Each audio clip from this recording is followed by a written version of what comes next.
अगर आप सफल और खुशियों से भरी जिंदगी जीना चाहते हैं तो जानिए लाखों लोगों की खुशहाल जिंदगी का सबसे सफल और आजमाया हुआ फार्मूला, जो है टीम स्पिरिट का जादू, जो हंसों की उड़ान के उदाहरण के रूप में सबसे अच्छी तरह समझा जा सकता है। तो आखिर हंसों की उड़ान का टीम स्पिरिट से भला क्या संबंध है? क्या आप जानते हैं कि हंस हमेशा इंग्लिश के वी के आकार या फॉर्मेशन में ही उड़ते हैं। इस चीज को दुनिया भर में फ्लाइट ऑफ गीज के नाम से भी जाना जाता है। गीज का अर्थ है हंस।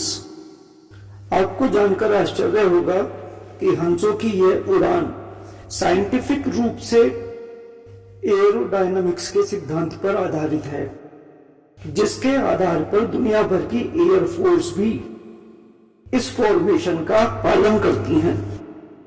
आखिर ये पक्षी वी के आकार में उड़ते क्यों हैं?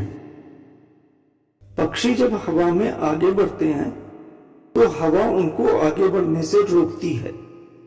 हवा को काटकर आगे बढ़ने के लिए पक्षियों को अपने पंखों से बहुत ताकत लगानी पड़ती है।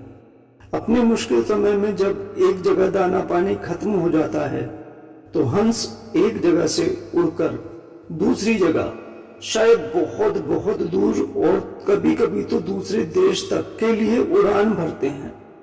जब हंस वी के आकार में उड़ते हैं तो जो हंस समूह के सबसे आगे होता है वह अपने पंखों की ताकत से हवा को दूर धकेलता है, जिसके फलस्वरूप उसके पीछे उड़ने वाले पक्षी को हवा के कम प्रतिरोध का सामना करना पड़ता है।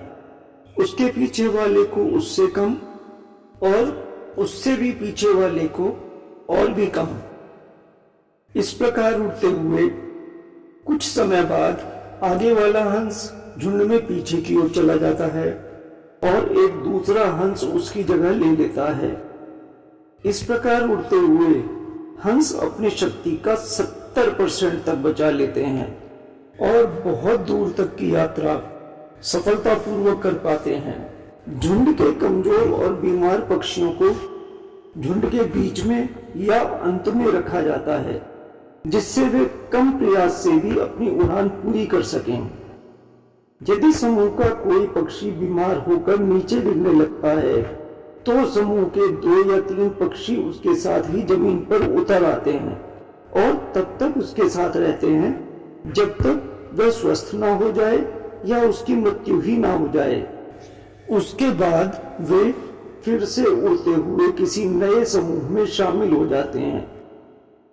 यदि सभी पक्षी अकेले अकेले उड़ते तो शायद मंजिल के पास पहुंचने की ताकत किसी में भी ना बचती और शायद एक भी पक्षी मंजिल तक ना पहुंच पाता।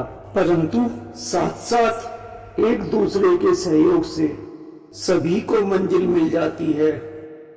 हम सब सामाजिक प्राणी हैं। हम सब समाज में रहते हैं।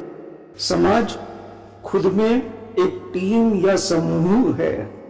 इस बड़ी टीम में कई छोटे छोटे समूह या टीम हैं, जैसे घर में आपका परिवार, स्कूल में आपके साथ पढ़ने वाले सहपाठी, आपके मित्र, आपके रिश्तेदार, वर्क प्लेस पर आपके साथ काम करने वाले साथी यानी कलीग्स, सभी अपने आप में टीम हैं जिनके साथ हम अपना जीवन गुजारते हैं।